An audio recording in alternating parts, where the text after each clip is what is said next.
सत साहिब सतगुरुदेव की जय। बंदी छोड़ कबीर साहिब जी की जय। बंदी छोड़ गरीबदास जी महाराज जी की जय। स्वामी राम देवानंद जी गुरु महाराज जी की जय हो।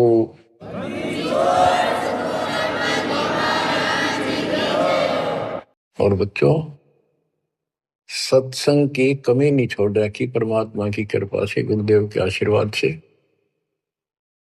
ए से लेकर जेड तक अध्यात्म का दाना दाना गिन रखा है, पूरा खुलासा कर रखा है। आप भक्तों ने यूट्यूब के अंदर भी अपने चैनल बना के उसमें गति ठोक रखा है।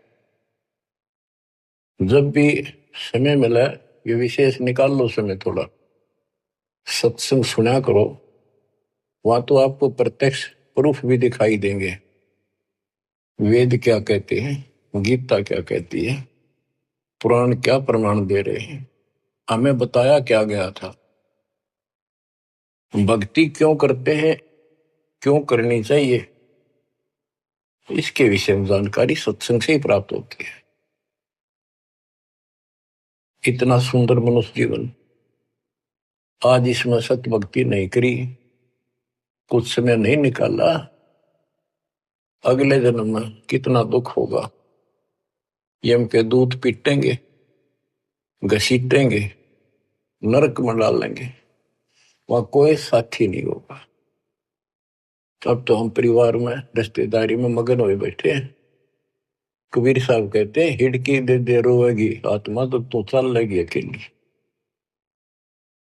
जब इस सारे परिवार को छोड़ के जिसके ऊपर तू आज कितना खुश है और कितना दिल लग रहा है तेरा, कदे रिश्तेदारी में माचे माचे फिरा है, कदे कीतर अपने नंबर बनाते फिरे हैं, अपनी प्रभुता दिखाते हैं, बढ़िया कार ले रहे हैं। अच्छी बात है, संस्कार में भगवान ने दिया तो रख, लेकिन भगवान क्यों भूल गया? सबसे बड़ी गलती ये है। जैसी दाता ने आपको व्यवस्था दी है उसका प्रयोग करो। और माया तो भगत को सबसे ज्यादा मिलती है, जो सच्चा भगत होगा। लेकिन उसको ज्ञान भी होगा कि ये विष भी बन जाएगी जब दुरुपयोग किया तो। इसलिए वो उस माया को मालिक के चरणों में ही लगाता है, दुरुपयोग नहीं करता। कहने का भाव ये है कि भक्ति ना करते ऋषि व्यवस्था मूर्ति का मर जाते हैं। बच्चों में मोह होना स्वाभाविक है। वृद्धावस्था हो जाए जब पोते पोतियां में नारा मोह होता है, कसक बन जाती है। कहते हैं रनर धोखे धोखे लुट गया, आगी अंत घड़ी, आया बुढ़ापा बैरी, पड़ी परिवार में ममता गहरी। आया बुढ़ापा बैरी, पड़ी परिवार में ममता गहरी। पोता गलो या मन में रहरी, हेली करवा दो खड़ी रे, हेली करवा दो खड़ी हिर नर। धोखे धोखे लुट गया आगी अंत घड़ी। वृद्धावस्था में आंख खुल जाती है और ये परिवार में मोह गणा बढ़ जाए, कोई सोना नहीं बुढ़े की, अन्ना होके मैं करण जोगा। इच्छाएं व्यक्त करता है कि पोता ब्याह लो, बस फिर मौज हो जा, पोता का ब्याह हो जाए, फिर एक बढ़िया सा मकान बनवा दो। सारी उम्र बीत गई, इतने पहला क्यों ना बनाए वो महल? जिसे जो महल बनाना था, भक्ति करनी थी, वह तो करी नहीं। और इन बकवादा में सारा जीवन खो दिया। अब हम अपने बच्चों से कितना मोह रखते हैं। अचानक मृत्यु होगी तो क्या कहे परमात्मा कि पछाड़ खा खा रोएगी ये आत्मा, जब तू चल लेगी अकेली। अकेले ने घसीट के ले जाएंगे ऊपर, और तेरा मोह बच्चों में होगा, परिवार में होगा। ये होना स्वाभाविक है। लेकिन इस भक्ति के करने से, परमात्मा की भक्ति करने से, फिर मालिक साथ खड़ा हो जाएगा। पहले तो अकाल मृत्यु नहीं होने दे, और जब जाने का टाइम आओगा तो यम के दूत निकट नहीं आओगे आपके। केवल कबीर साहब की सच्ची भक्ति दास से प्राप्त करके ये क्रिया करने से तो आपको बता रखा है, इस मार्ग से अतिरिक्त दास के द्वारा मालिक ने तो चलवाया है। 12 कबीर पंथ है सारे काल के। ये जितने भी और पंथ राधा स्वामी सरसाल फलाने निरंकारी, ये सारे काल के दूत हैं, काल के एजेंट हैं, काल के चलाए हुए। तो उनमें नाम लेने से भी भक्ति करो या ना करो बराबर है।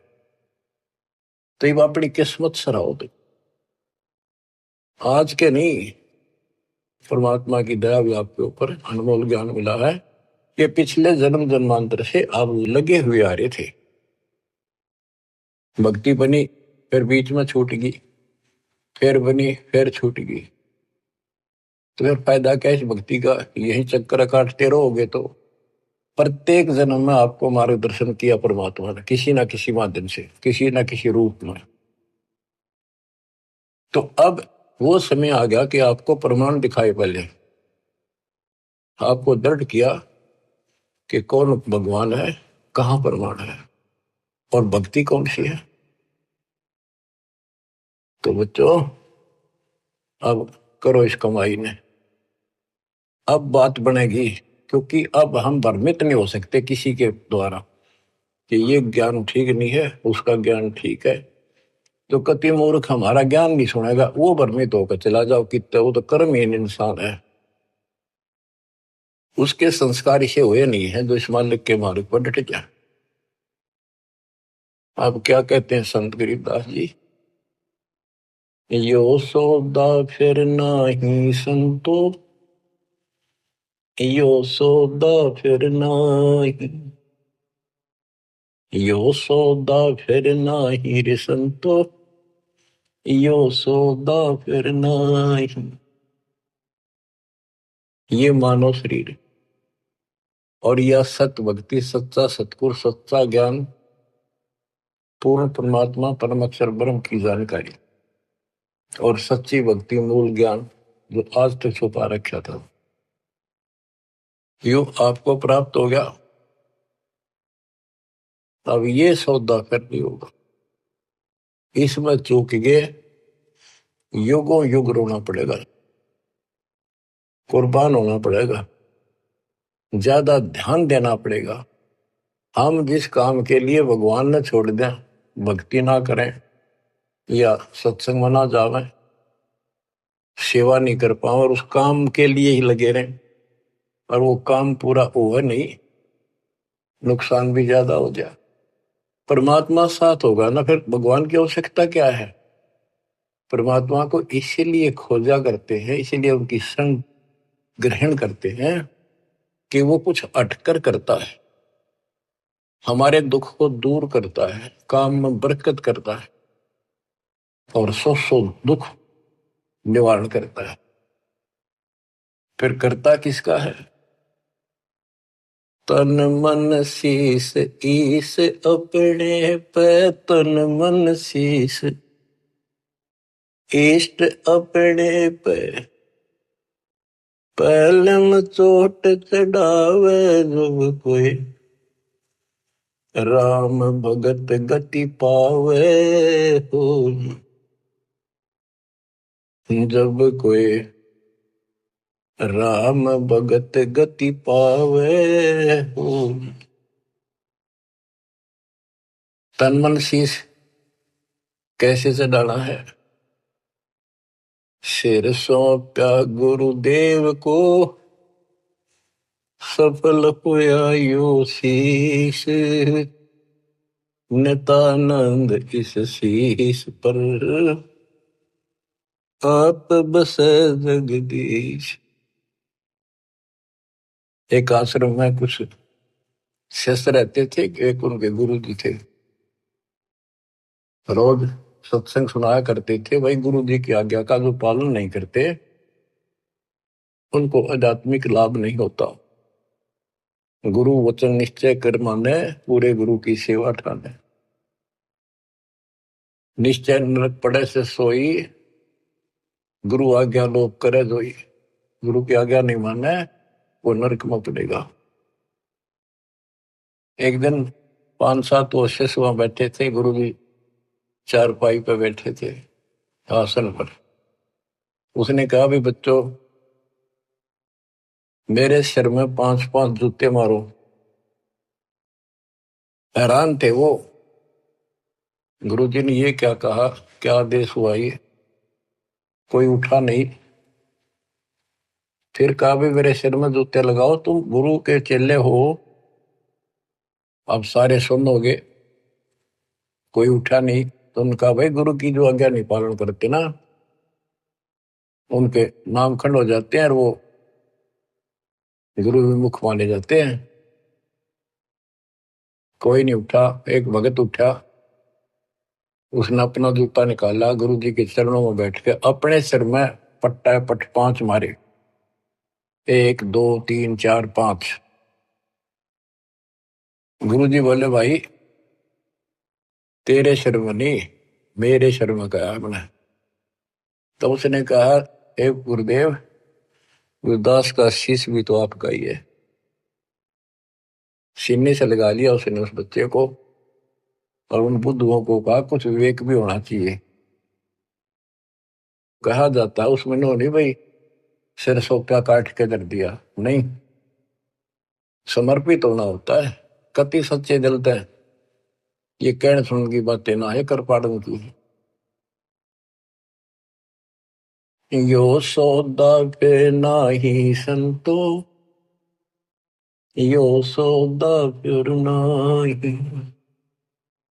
लोहे के साथ ताव जात है, काया दे सराही संतो, यो सौदा फिर नाही। ये मनुष्य जीवन है, ये सब लोहा गर्म है। जैसे हमने देखा लोहार लोग एरन में गर्म करते थे लोहे को, वो चिमटे पलटे दराती खुरपे ये बनाया करते थे, चम्मच छोटी छोटी। अग्नि में लोहा दे देते, तुरंत गर्मा गर्म पे चोट मारेंगे पट्टा पट, और 2 वो बन जाता। जरा सा भी ठंडा हो जाता उसको दोबारा गर्म करते, भाई ना बना कुछ से बेशक मारे जो उसका थोड़े। तो ये मनुष्य जीवन जो है ये आपका लोहा गर्म है।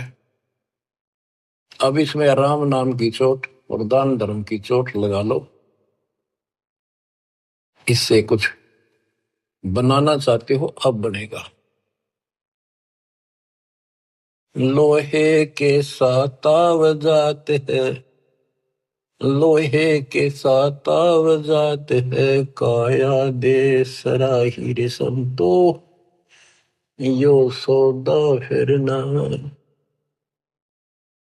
3 लोक और भवन चतुर्दश, 3 लोक और भवन चतुर्दश, सब जग सौदे आई रे संतो, यो सौदा फिर ना। संत गरीबदास जी आत्मा से रो कर सुना करते, किसी तरह इनकी आंखें खुल जा, काल के जाल में फंसे पड़ी बूढ़ी आत्माएं। 3 लोक और भवन चतुर्दश, जितने भी 14 भवनों में और 3 लोक में प्राणी सब अपना किया कर्म प्राप्त कर रहे हैं, अपना सौदा करते यहाँ पर भक्ति करी, दान धर्म किए, स्वर्ग में उनका फल मिला। तो हमने सतलोक जाना, बस इतनी सी बात है। हमने स्वर्ग नहीं जाना, यहाँ के स्वर्ग महास्वर्ग को ब्रह्मलोक को झांकना भी नहीं। 3 लोक और भवन चतुर्दश, 3 लोक और भवन चतुर्दश, सब जग सौदे आई रे संतो, यो सौदा फिर नाय। दूने तिगने किए चौगने, किन हो मूल गवाई रे संतो, यो सौदा फिर नाय। जैसे मूल पूंजी 5-4 लाख रुपए लेकर कोई बिजनेस करने लगा, पहले क्या करते थे सेठ लोग, पैसे लेकर दूसरे शहरों में जाया करते थे, सामान खरीदते थे, बेचते थे, खरीदते थे, बेचते थे, उनसे दुगने तिगनी पूंजी करके लौट आया करते थे। और जो मूर्ख थे उस पूंजी से इस होटल में रहा करते थे, रुका करते थे धर्मशाला में, वहां खावा पीवे, मौज करे, शराब पीवे, फिल्म देखे, और सारी पूंजी नष्ट करके जो काम करना था वो ना किया, सारी पूंजी नष्ट करके वापस आना पड़ता, जो जेब में पैसा नहीं रहा।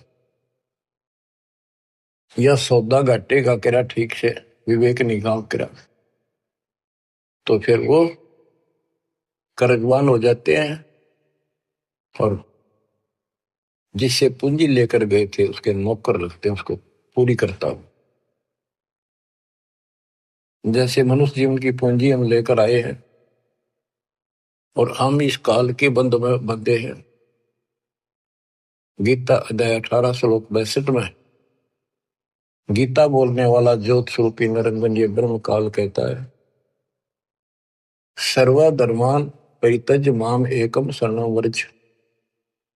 मेरे सत्र के जितने भी धार्मिक क्रियाएं हैं वो मुझ में छोड़ दे और उस एक सर्वशक्तिमान की शरण में जा।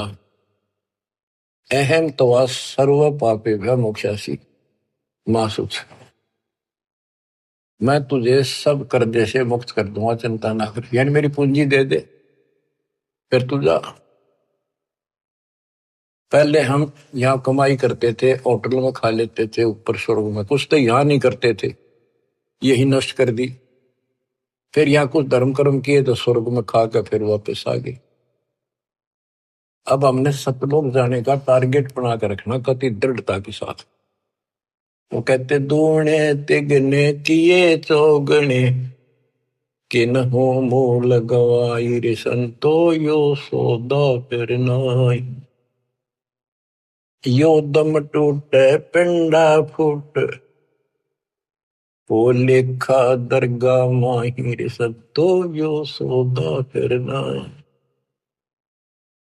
उस दरगाह में मार पड़ेगी, उस दरगाह में मार पड़ेगी, जम पकड़ेंगे बाहिर सदो यो सौदा करना।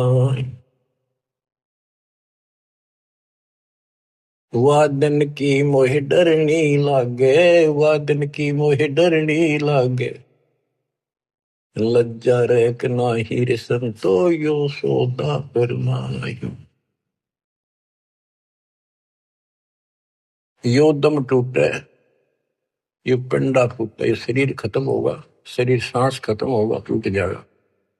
फिर वह दरगाह में न्यायालय के अंदर भगवान के घर लिखा होगा। उस दरगाह में पिटाई होगी और यम के दूत बाम मरोड़ के यूं और लात मारते ले जाएंगे जो भक्ति नहीं करते। और बच्चों, जो कबीर जी की भक्ति करता मर्यादा में रहता, कहते हैं गरीबदास जी बताते, आंखों देखी यम किंकर कर जोड़ चले किस देख रे, धर्म राय के अंक मिटावे लेख रे। आप उस समर्थ की शरण में हो, ईब डट जाओ, कति मोर्चा डांट दो, संभल जाओ बच्चों। कहते हैं उस दरगाह में मार पड़ेगी, यम पकड़ेंगे भाई बाही, और वादन की मोर डर नहीं लगे, या लज्जा रहेगी कि नहीं। बच्चों, संसार सागर से पार होने के लिए पूर्ण सतगुरु और सच्ची साधना की जरूरत होती है। भेड़ पूछ को पंडित पकड़े, बादो नदी भी होंगे, गरीब दास वैभव जल डूबे, नहीं साध सत्संग। बच्चों, तुम्हें पूर्ण परमात्मा मिला, सच्चा सतगुरु प्राप्त है, वो मूल ज्ञान प्राप्त है जो आज तक आपके लिए छुपा रखा था। इसकी कदर करो, परमात्मा आपको मोक्ष दे, सदा सुखी रखे। सत्संग।